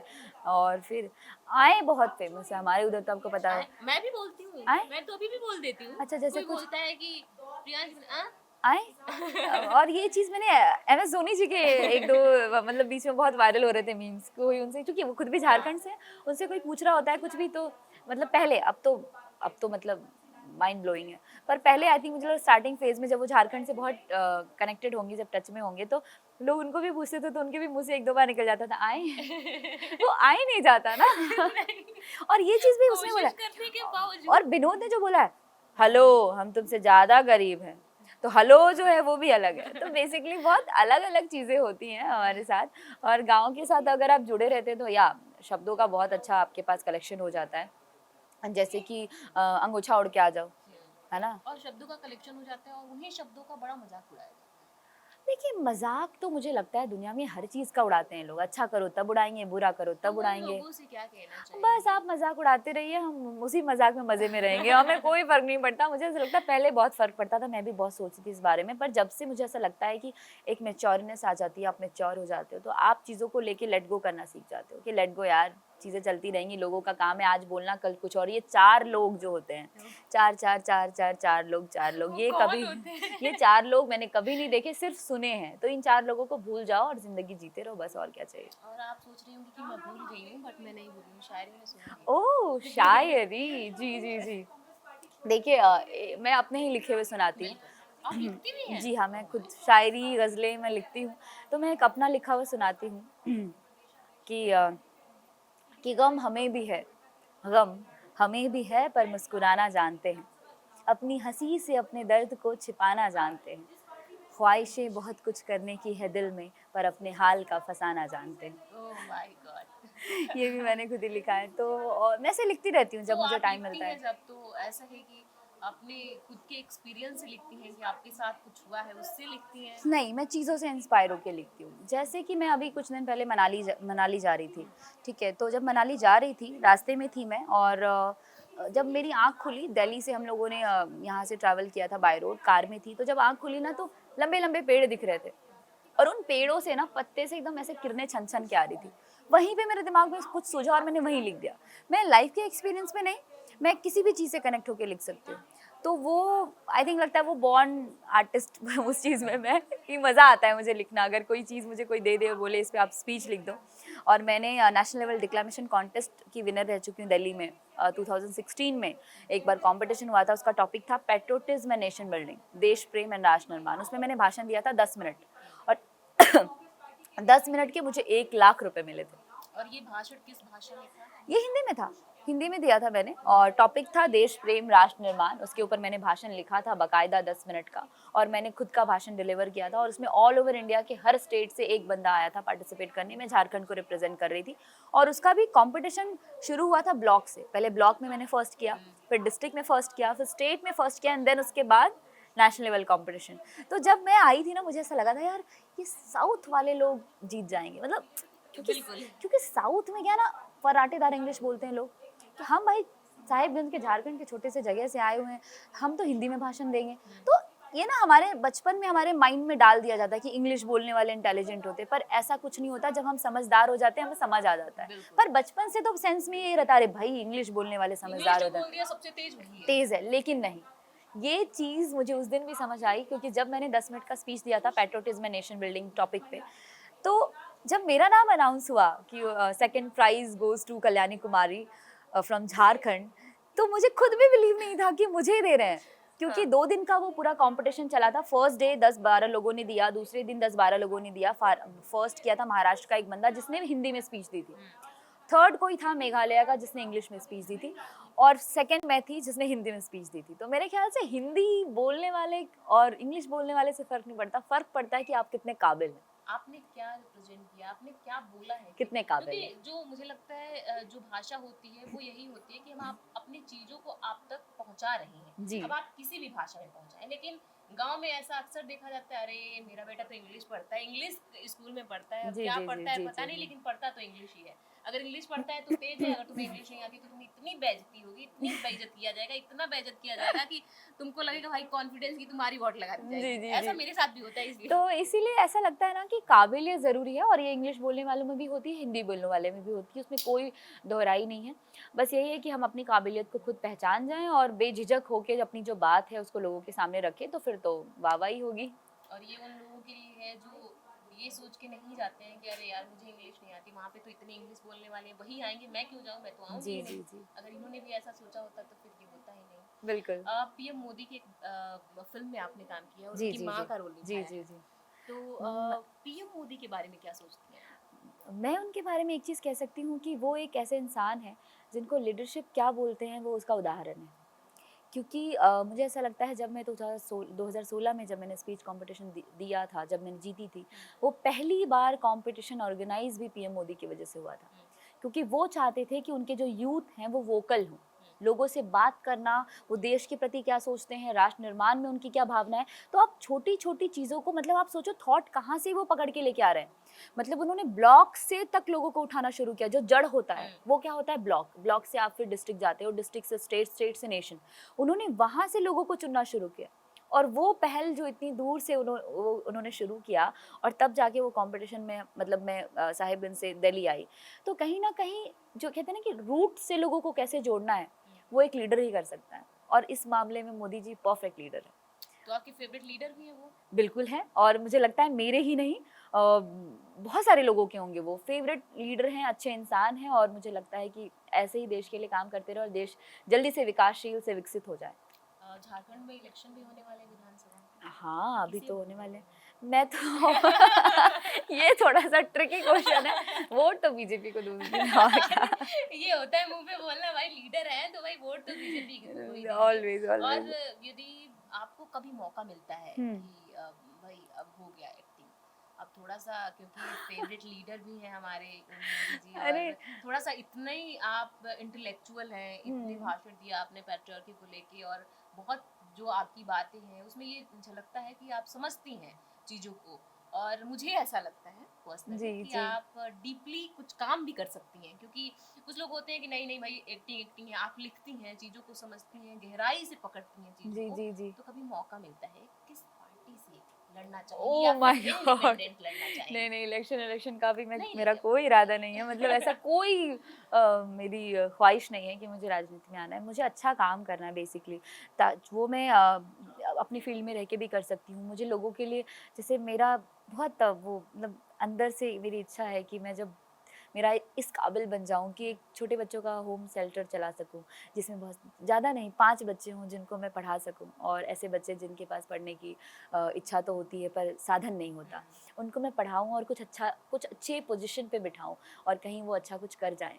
तो मुझे लगता है मेरे जीवन का एक उद्देश्य तो पूरा हो जाएगा। सोशल वर्क से बहुत जुड़ी हुई हैं आप। हाँ, स्टार्टिंग से ही जुड़ी हूँ। स्टार्टिंग से जी। तो ये मोटिवेशन कहाँ से आया जहाँ पे हम रील्स देखते रहते हैं, हाँ। जहाँ पे हम चलो भाई आज अब काम हो गया, अब दिमाग खराब हो गया, अब कोई मूवी देख लेते हैं, जी, जी, जी। अरे नहीं तो किसी से बात कर लेते हैं, अरे चलो आज पार्टी कर लेते हैं। वहाँ पे जी। ये सोशल वर्क का अपने आप में आना एक बहुत बड़ी बात होती है। और अभी भी आप बोल रही हैं कि जब आप सक्सेसफुल हो जाएंगी तो आप ज़्यादा नहीं तो 5 बच्चों को ही पढ़ाना चाहेंगी, जी। ये कहाँ से आया? बेसिकली ना जब मेरे पापा की डेथ हुई थी तो मैं चाहती थी कि मैं भी बहुत बहुत अच्छी जगह से एजुकेशन लूँ, और एजुकेशन इतनी अच्छी हो कि कल को मुझे कहीं भी खड़े रहने में, आज भी इनफैक्ट मुझे खड़े रहने में कहीं भी कोई भी प्रॉब्लम नहीं होती है, बिकॉज बिकॉज ऑफ एनएसएस और मेरी जो ग्रूमिंग हुई है।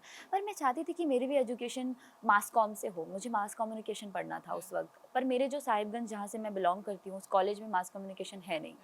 तो मुझे दुर्भाग्यवश वहीं पढ़ाई करनी पड़ी और मुझे मास कॉम के लिए कोई ऑप्शन नहीं मिला, क्योंकि मास कॉम के लिए मुझे जाना पड़ता करीम सिटी, जो कि जमशेदपुर में है, और जमशेदपुर मेरे घर से बहुत दूर है, मुझे लगता है 18 घंटे, और डायरेक्ट ट्रेन नहीं जाती।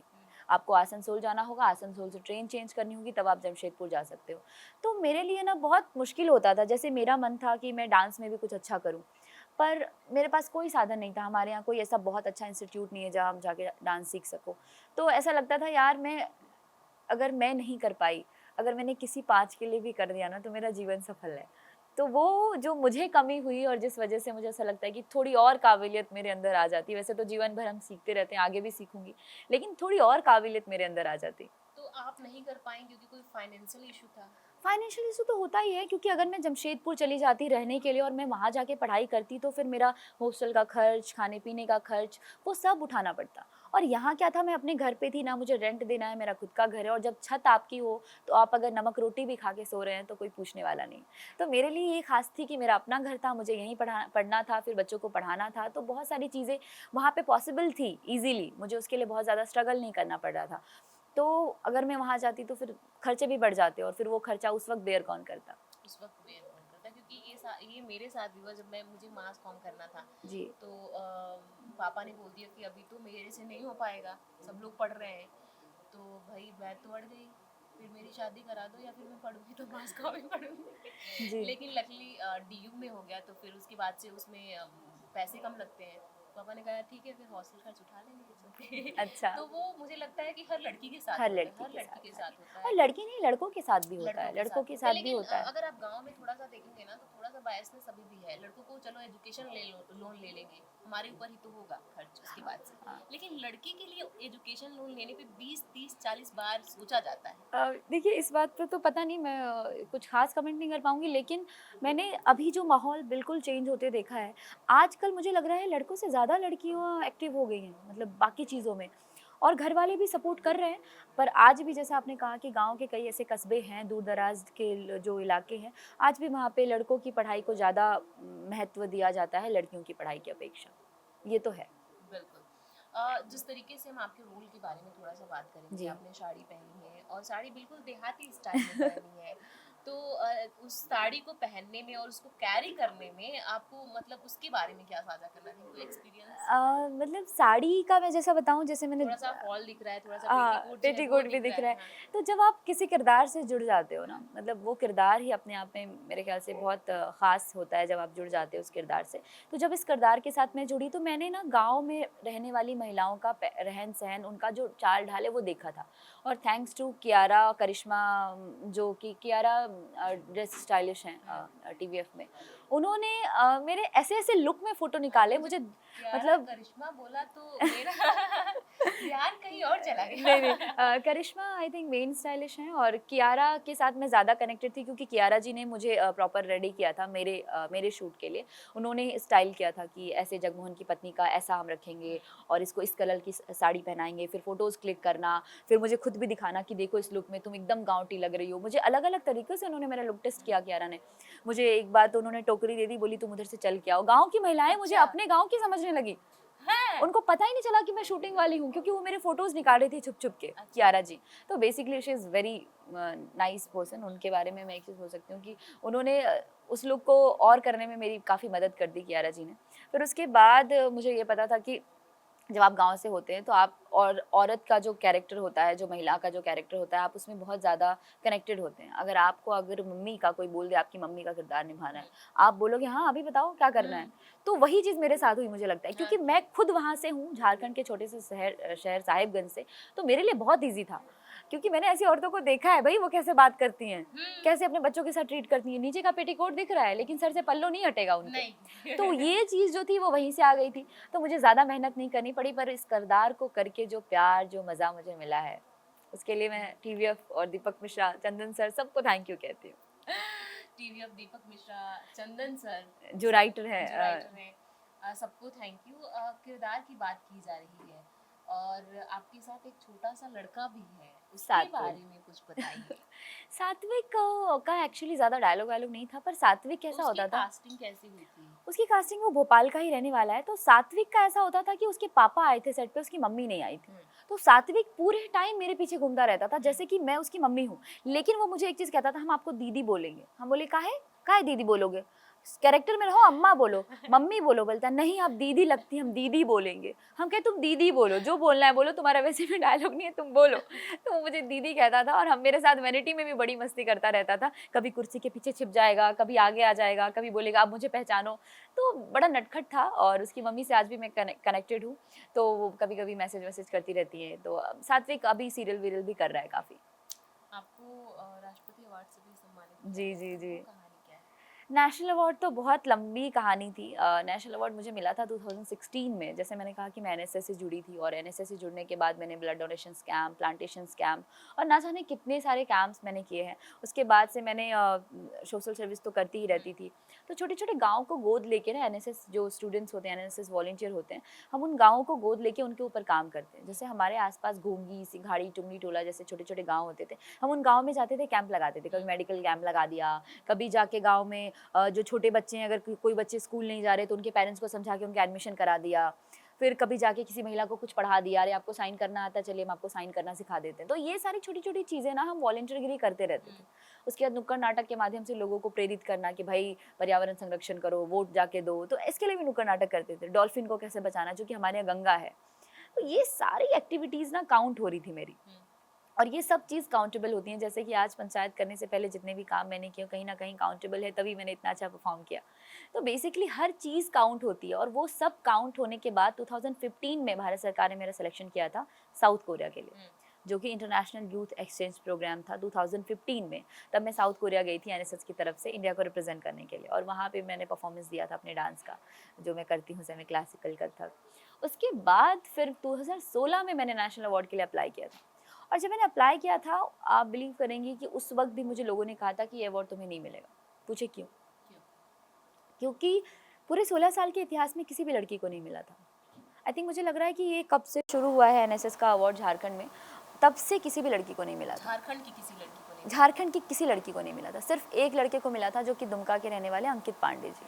उसके बाद किसी लड़की को नहीं मिला था। और मैं झारखंड की पहली लड़की हुई 2016 में जिसको ये नेशनल अवार्ड मिला था, इंदिरा गांधी नेशनल अवार्ड। मजा आ गया होगा। तो मेरे लिए पूरे झारखंड, मतलब इतनी न्यूज़ आई थी उस वक्त कि अरे झारखंड की लड़की को मिला इंदिरा गांधी नेशनल अवार्ड, राष्ट्रपति के हाथे हुए सम्मानित, ये वो फ्ला फ्ला फ्ला, माँ के साथ किया मेहनत।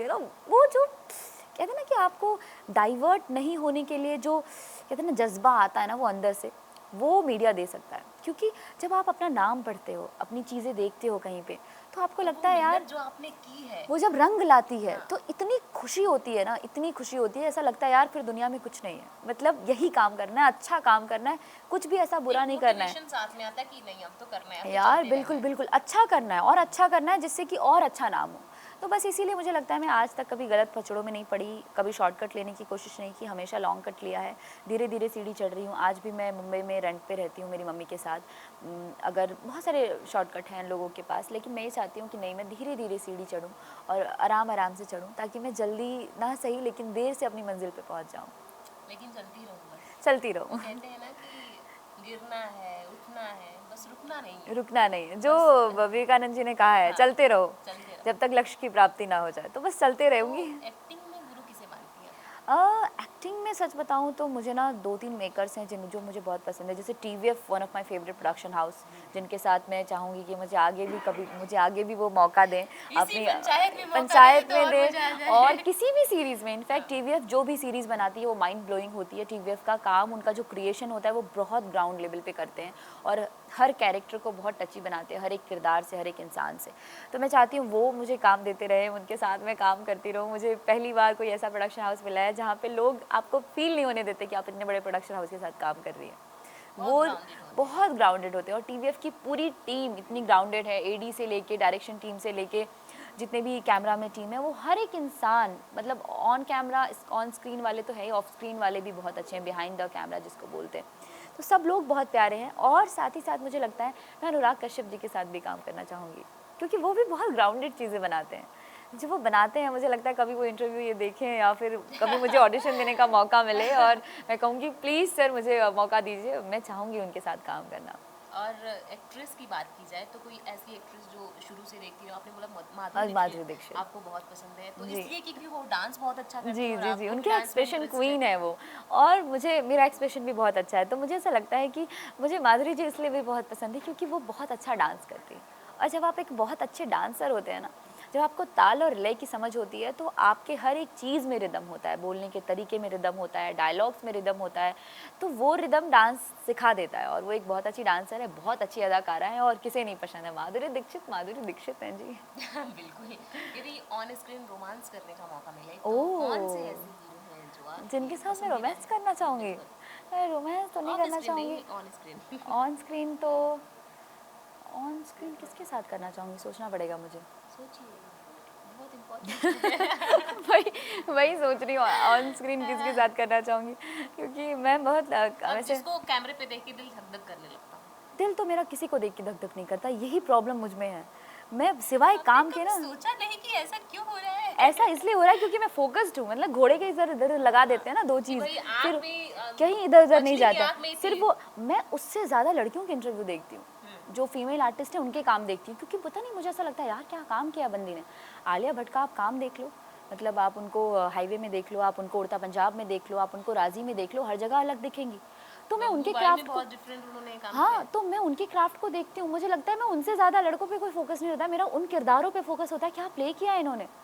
तो इस वजह से शायद मेरा ऐसा किसी तो के शायद साथ ऐसे किरदार की वजह से किसी के साथ आप हाँ, भाई इनकी ऐसे acting जो है ना, किरदार, वो बड़ी मजेदार है। ऐसे किरदार की वजह से अगर मुझे किसी के साथ ऑन स्क्रीन अच्छा लगेगा तो आई थिंक मुझे लगता है रणवीर सिंह।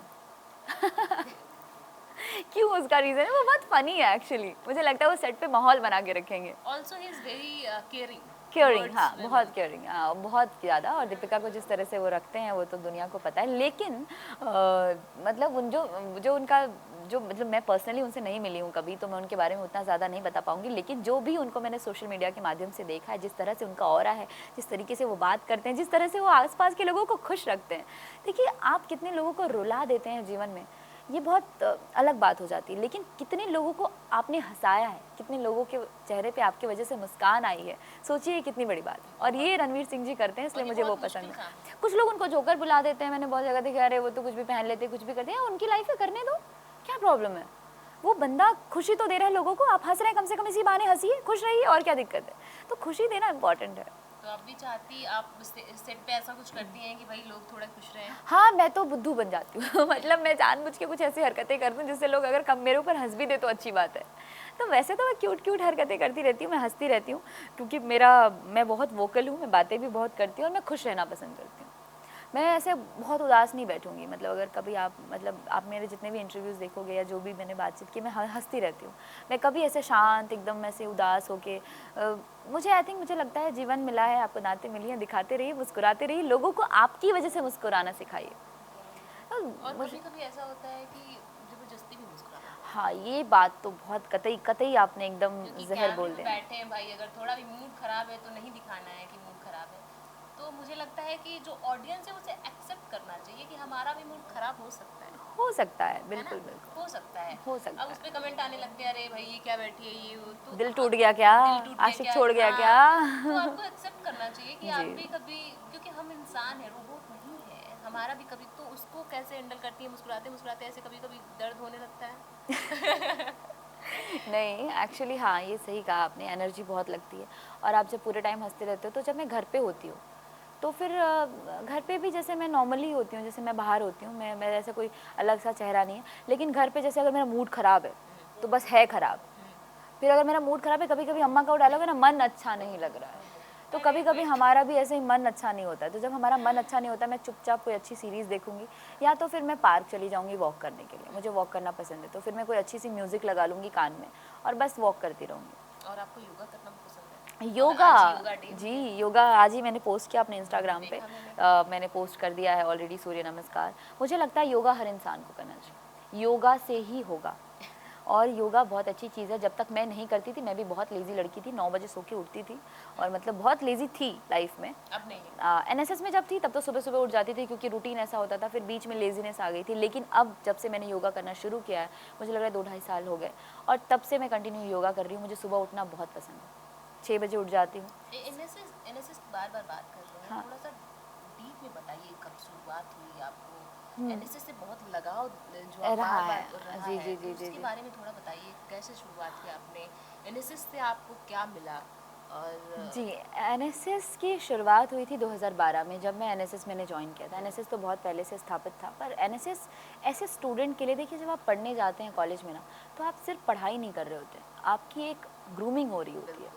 क्योंकि जो पढ़ाई करी थी आपने बोर्ड तक किया, उसके बाद आप समाज से जुड़ भी रहे होते हो। तो कहीं न कहीं एनएसएस बनाया ही इसलिए गया था कि जो वॉलंटियर्स हैं, वो पढ़ाई के साथ-साथ सोशल मुद्दों से जुड़ जाएँ, सोशल चीज़ों से जुड़ जाएँ, समाज से जुड़ जाएँ, क्योंकि आगे चल के उसी समाज का नेतृत्व उन्हें करना है। तो जब वो पहले से समाज की बुराइयों को जानेंगे, अच्छाइयों को जानेंगे, तो आगे चल के वो समाज का नेतृत्व बहुत अच्छे से कर सकते हैं और इसी सोच के साथ एनएसएस की स्थापना हुई थी और मैंने एनएसएस इसी सोच के साथ जॉइन किया। और उसके बाद एनएसएस ने मुझे ये चीज़ सिखाई है कि कल को आज मान लीजिए इसी टॉपिक पे भाषण देना है या कुछ करना है, विदिन 10 मिनट्स आप कैसे अपनी चीज़ें रेडी कर लोगे, ये एनएसएस ने सिखाया। और वही एक रीज़न है कि मैं आपके साथ बैठ के भी इतनी देर से बात कर रही हूँ पर थकी नहीं, क्योंकि ये देन एनएसएस की है। लोगों को ग्रूम्ड कर दिया, मतलब मुझे अगर मेरी जो असल ग्रूमिंग हुई है वो एनएसएस ने की है। सबसे पहला मैंने स्पीच दिया था जब मैं 9th में थी और उस वक्त हमारे एक सर थे, प्रशांत सर, आज भी वो हाई स्कूल में है। तो उन्होंने मुझे बोला कि तुम दो स्पीच, तो मैंने कहा ठीक है सर, क्या टॉपिक है? तो स्वतंत्रता दिवस पे देना था। मैंने विदिन 10 मिनट्स आई थिंक, मुझे लगता है मैंने स्पीच तैयार किया और मैंने दिया और उसमें मुझे फर्स्ट प्राइज़ मिला था डिस्ट्रिक्ट में। तो मेरे ख्याल से ना, चीज़ें आप जो भी सीखते हो लाइफ में, ईच एंड एवरीथिंग, वो कहीं ना कहीं काम आती है एक मुकाम पे आने के बाद, और वो सब कुछ काम आ रहा है मुझे एक्टिंग में। तो ये एनएसएस की देन है एक्चुअली। स्पीच में बहुत एक्सपर्ट रही हैं आप। जी जी जी, बचपन आपको से। 30 सेकंड है पंचायत पे की स्पीच देनी है। पंचायत, पंचायत अपने आप में इतनी बड़ी सीरीज़ है कि आप उसके साथ जुड़ने के लिए ही व्याकुल हो जाएंगे। पंचायत के हर एक किरदार की खासियत ये है कि सब इतने डाउन टू अर्थ लिए गए हैं। और जैसे टीवीएफ प्रोडक्शन हाउस है, जब उन्होंने पंचायत के लिए कास्टिंग की, उन्होंने कहीं ये नहीं देखा कि हमें बहुत वेल नोन आर्टिस्ट चाहिए। उन्होंने देखा कि आर्टिस्टों की काबिलियत क्या है, उनकी क्षमता क्या है और उस किरदार, जैसे अब मैं जगमोहन की वाइफ प्ले कर रही हूँ पंचायत में, वो चाहते तो मेरी जगह किसी भी वेल नोन आर्टिस्ट को ले सकते थे, उनके पास पैसे की कोई कमी नहीं है। पर टीवीएफ ने ऐसे आर्टिस्ट को कास्ट किया जो ग्राउंडेड दिखा सके, जो लगे कि हाँ भाई ये गांव की महिला है, ये जगमोहन की वाइफ है। तो पंचायत अपने हर एक किरदार पे बहुत ही बारीकी के साथ काम करता है और यही एक रीज़न है कि पंचायत के साथ हर एक इंसान कनेक्ट करता है, चाहे वो गांव का हो, चाहे वो शहर का हो। अर्बन वाले भी करते हैं, रूरल भी करता है, लेकिन हर एक इंसान कनेक्ट करता है बिकॉज ऑफ पंचायत की जो कनेक्टिविटी है, वो उसके पॉजिटिवनेस जिसको बोल सकते हैं, वो है ग्राउंड लेवल पे होने पे। तो ग्राउंड लेवल पे जब आप चीज़ें बनाते हैं ना, तो लोगों को बहुत अट्रैक्ट करता है। बिल्कुल। जी थोड़ा सा आपका एक टेस्ट लेंगे, जी। Singing test. Oh wow, I love singing. Oh my god. तो कोई कोई गाना जो आपका पसंदीदा हो या फिर कोई भी गाना जो आप गाना चाहें? मराठी समझ में आता है आपको? नहीं समझ में आती होगी। मैंने ना बहुत सारे लैंग्वेजेस पे सीखना शुरू किया है। जैसे मैं महाराष्ट्र में गई तो मैंने कहा मैं मराठी सीखूंगी। मैं आसाम गई थी एक बार कैंप के लिए, मैंने वहाँ पे आसामी सीखी, मतलब थोड़े छोटे छोटे चंक। जैसे कि मैं हर लैंग्वेज में, बहुत अच्छी ताकि बात है। मैं हर लैंग्वेज में गाना चाहती हूँ। मतलब देखिए, गीत एक ऐसी चीज़ है, लता जी ने कितने सारे लैंग्वेज में गाया, आप गिन नहीं सकेंगे, भूल जाएंगे। तो इतनी सारी लैंग्वेज को गाने के लिए क्या समझ होती होगी, क्योंकि ताल का तो कोई वो भाषा ही नहीं है ना, ताल तो अपनी जगह पे अलग ही है। तो मैं ऐसे हर लैंग्वेज सीखने की कोशिश करती हूँ। तो एक मराठी सॉन्ग है सैराट मूवी का।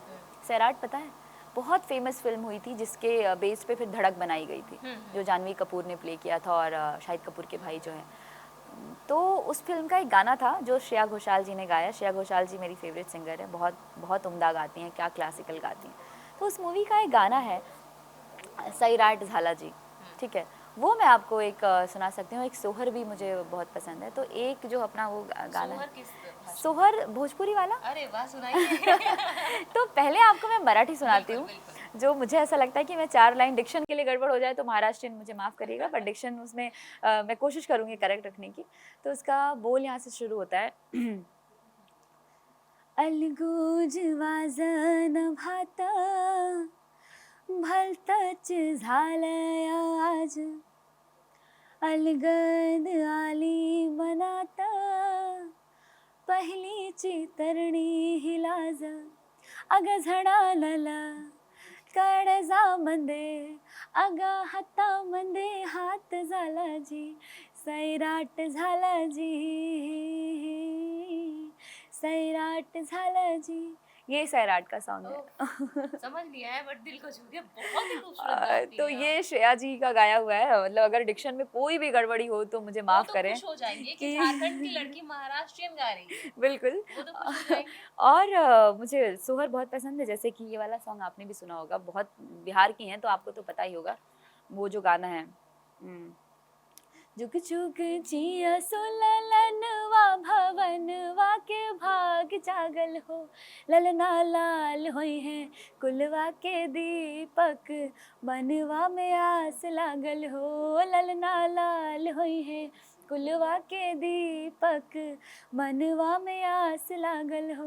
ये तो सुअर है, सबको अच्छा, पता है। आपके यहाँ भी शादी में जो लोग गीत गाते हैं हम्म, उसमें गाली गाते हैं। गाली गाते हैं ना, हाँ, गाते तो हैं। आपके यहाँ भी गाते हैं ऐसा? मैंने तो एक दो सुना था, शादियां मैंने बहुत कम अटेंड की है। एक तो ऐसा था, मार सला के लत्तम जुत्तम नानी घर भगाया रे कौन दुल्हा आया रे, ऐसे ऐसे करके कुछ तो गाते थे। मैं कहीं क्या गाते हैं, गाली क्यों देते हैं दूल्हे को, उस वक्त समझ नहीं आता था। पर ये सब बाद में समझ आया कि ये जो है बेसिकली ये रिवाज है, ये रस्म है और ये कल्चर है। ये और कल्चर मुझे है। लगता है कि अब खत्म हो रहा है ये हाँ, कल्चर ये और रखना चाहिए। इसीलिए इसे पंचायत में वो सोहर सहेज गीत, के। हाँ, पंचायत का बोलिए, सोहर गीत बोलिए। कितना फेमस हुआ है। हे ललना हिंद के सितारा सितारा हुई हो, ये। भाई गजब है, गजब है। तो मतलब ये हिंद की सितारा थोड़ा सा याद है आपको?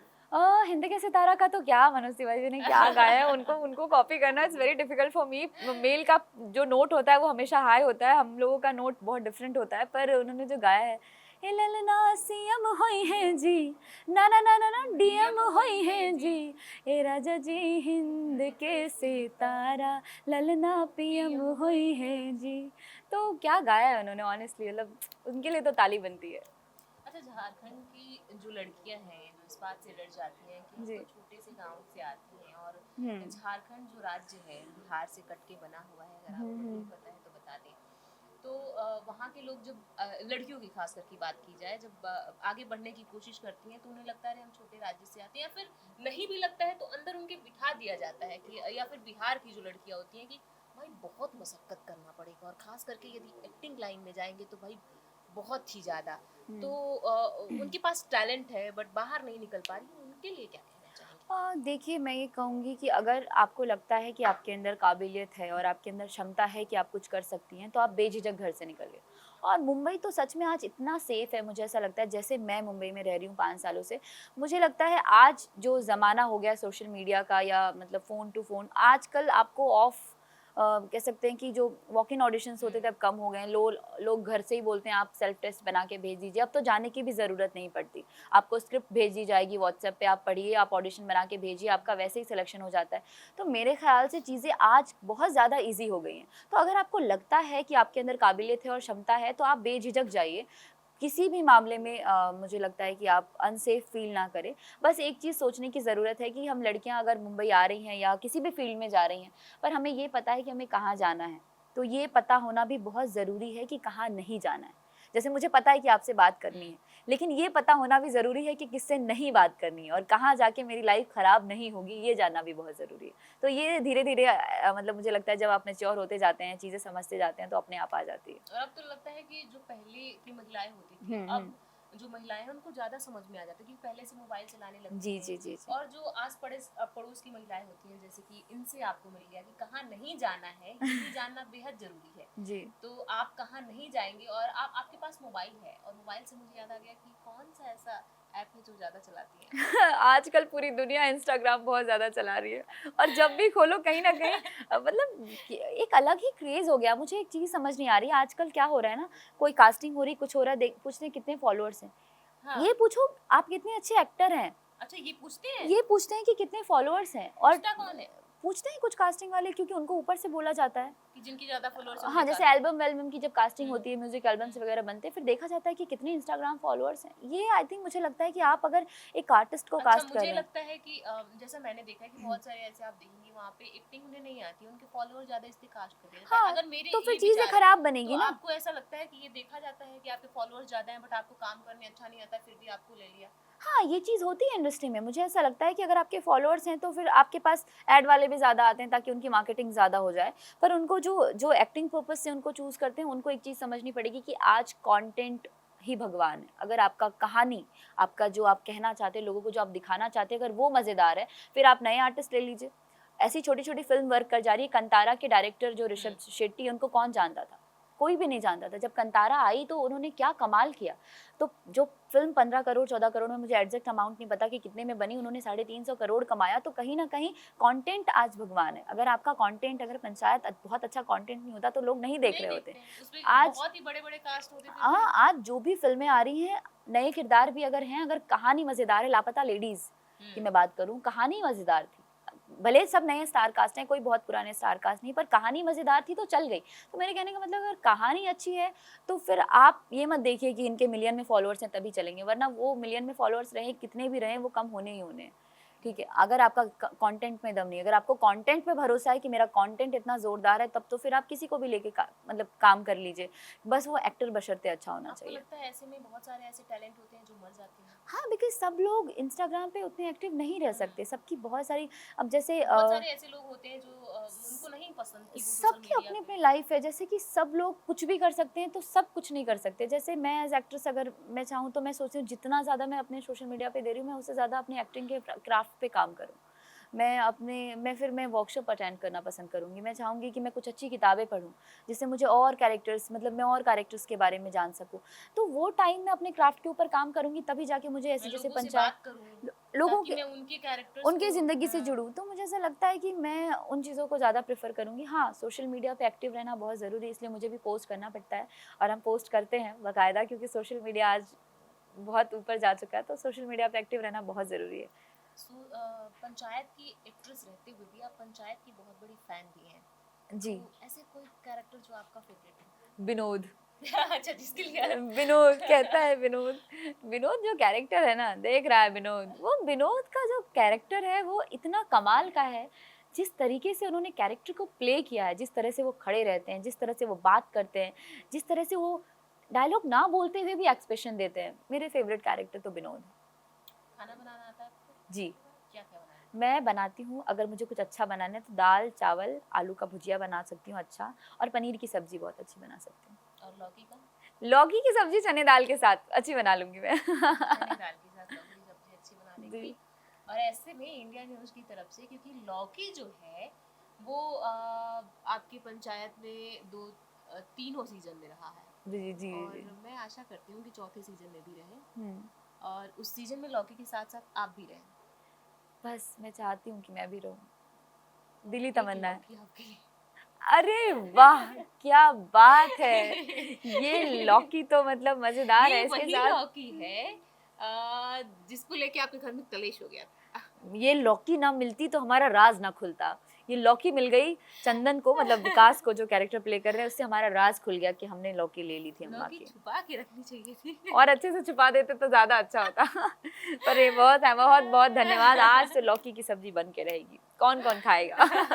मैं तो भाई मुझे तो वही खाना है, वो भी आपके हाथों की। चना दाल डाल के, चने की दाल के साथ लौकी बहुत अच्छी लगती है देखिए इनफैक्ट। लौकी को देख के तो बहुत खुशी है, और मैं आशा करूंगी कि जब सीरीज आए जी तो एक बार फिर से आपसे मुलाकात करने का मौका मिले, बिल्कुल। आपसे खूब चर्चाएं हों, जी जी और आपकी एक्टिंग को एक बार फिर से सराहने का मौका मिले, जी। क्योंकि खूबसूरत एक्टिंग की है, उसमें कोई दो राय नहीं है। जिस तरीके से आपने अपने किरदार को निभाया है, और बहू बनी है, हालांकि नाम नहीं, और मैं चाहूंगी कि अगली बार नाम जो है वो स्क्रिप्ट में लिख के आए, जी क्योंकि एक महिला होने के नाते मैं चाहती हूँ कि अब एक महिला अपने नाम से भी जानी जाए, किसी की बिल्कुल। बहू और किसी की पत्नी के नाम से नहीं, अपने नाम से जाना जाए। तो मुझे लगता है हर स्क्रिप्ट राइटर, चलिए ये तो इसमें दिखाया क्योंकि गांव को कनेक्ट करने की कोशिश की जा रही है, बिल्कुल कभी भी बिल्कुल। गांव में ऐसा होता है, हाँ बट महिलाओं को पहचान मिलना चाहिए, जरूरी है है। ना? जरूरी है, जरूरी है। जरूरी है। तो ये दो महिलाओं की विनती है कि भाई अगली बार कास्ट हो तो महिला का नाम जरूर दिया जाए। जी।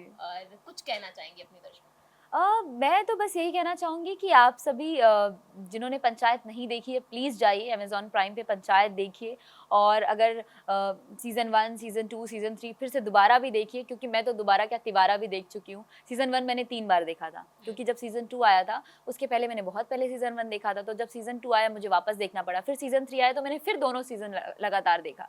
तो मेरे ख्याल से जिसने भी पंचायत नहीं देखी है, प्लीज़ पंचायत देखिए और अपनी लाइफ़ में ग्राउंडेड रहना सीखिए। आप जहाँ से भी बिलॉन्ग करते हैं, बहुत ही प्राउडली, बहुत ही गर्व के साथ बताइए कि मैं यहाँ से हूँ और मेरा ये जड़ है, क्योंकि जड़ें आपको मजबूत बनाए रखती हैं। कहते हैं पेड़ होता है, अगर जड़ ही सूख जाए या जड़ कमज़ोर हो जाए तो फिर तो पेड़ गिर जाएगा। तो मेरे ख्याल से जड़ को मजबूत बनाए रखना बहुत ज़रूरी है, और मैं चाहती हूँ मैं हमेशा अपनी ज़मीन, अपने साहिबगंज, झारखंड से जुड़ी रहूँ। और मुझे लगता है कि जो लोग ग्राउंडेड होते हैं उनसे रियल लोग लिंक अप कर लेते हैं, हाँ, कनेक्ट कनेक्ट करते कर हैं, लेते बिल्कुल। हैं। तो ग्राउंडेड आपको बहुत तरीके से लाभदायक है। जी, जब आप ग्राउंडेड होते हो तो आप हमेशा कनेक्ट करते हो उन लोगों से जो बहुत ही रियल होते हैं। आपको कभी भी किसी चीज़ की ज़रूरत होती है तो वो लोग हमेशा आपके साथ खड़े होते हैं। और आपके लिए क्योंकि आप शायर लिखती हैं, और शायर आप बोलती हैं इतना खूबसूरत, गाना इतना अच्छा गाती हैं। हालांकि मैं शायरी लिखती नहीं हूँ, और किसी का कॉपी कर लिया होगा शायद। अच्छा। तो और लिखने का टाइम भी नहीं मिलता है, इतना काम करने के बाद से भाई दिमाग तो सिर्फ यही चलता है, तो चलो वही खाना खाओ सो जाओ। जी, तो क्योंकि मुझे लगता है कि जिस खूबसूरती से आपने अपने किरदार को निभाया है, और जितनी खूबसूरत और जितनी टैलेंटेड हैं आप, मैं चाहूँगी कि देखने का फिर से मौका मिले पंचायत में, और हुँ। आप उसकी जितनी फ़ैन है, मैं भी बहुत बड़ी फ़ैन हूँ, हमेशा मैं भी 2, 4, 5, 10 बार देखती रहती हूँ। तो आपके लिए एक शायर पेश है। खूबसूरत से लम्हे का किस्सा बन जाता है, जाने कब कौन जिंदगी का हिस्सा बन जाता है। कुछ खास लोग मिलते हैं जिंदगी में, जिनसे कभी ना बिछड़ने का रिश्ता बन जाता है। वाह! बहुत क्या बहुत बात है। शुक्रिया। वाह, वाह, वाह, वाह! मुकर्रर। मुकर्रर का अर्थ होता है दोबारा। अच्छा। मुकर्रर। तो वो मतलब मुकर्रर मैं बोल रही हूँ, दोबारा देखिए सीरीज में। बिल्कुल, मुकर्रर, सीरीज़ के लिए मुकर्रर। बिल्कुल, और फिर से आपसे मुलाकात होगी, और कुछ और भी सवाल होंगे, जी। और प्लीज लौकी का सब्जी बना के लाइएगा अगली बार। हाँ, ये दाल के साथ लौकी डाल के बनानी पड़ेगी मुझे। मुझे बहुत लौकी पसंद मजेदार है लगती है इनफैक्ट। दाल के साथ लौकी, बहुत ही अभी। जी, जी, जी। और बिहार झारखंड के लोगों ने शायद इजाद किया, मुझे ऐसा लगता है। हाँ, ये लौकी तो मतलब ऑल टाइम फेवरेट रहता है, क्योंकि आप लौकी का कोफ्ता खाइए, लौकी की सब्जी खाइए, लौकी के साथ दाल खाइए, सब चीज़ें बहुत ही अच्छी लगती हैं। तो मुझे और लगता है हेल्दी भी होता है। और हेल्दी भी होता है, तो इसीलिए इसको ज़्यादा प्रमोट किया गया है। अब तो पंचायत ने और भी 2-3 चीज़ों को, कबूतर, बाँस, कटहल, पता नहीं कितने चीज़ों को कबूतर। फेमस कर दिया है। गो कबूतर गो! तो बहुत बहुत शुक्रिया चलिए, आपको, कितना मजा आया। और फिर अपनी प्रिय जगमोहन की पत्नी जी के लिए भी आप क्या कुछ लिखना चाहते हैं, कमेंट बॉक्स में लिख के जरूर बताएं। लेकिन मुझे अभी भी खल रहा है कि एक नाम होना चाहिए अरे! अगली बार ज़रूर होगा। Being a woman. Thank you so much, बहुत बहुत थैंक यू, शुक्रिया आप सभी का। Thank you, thank you.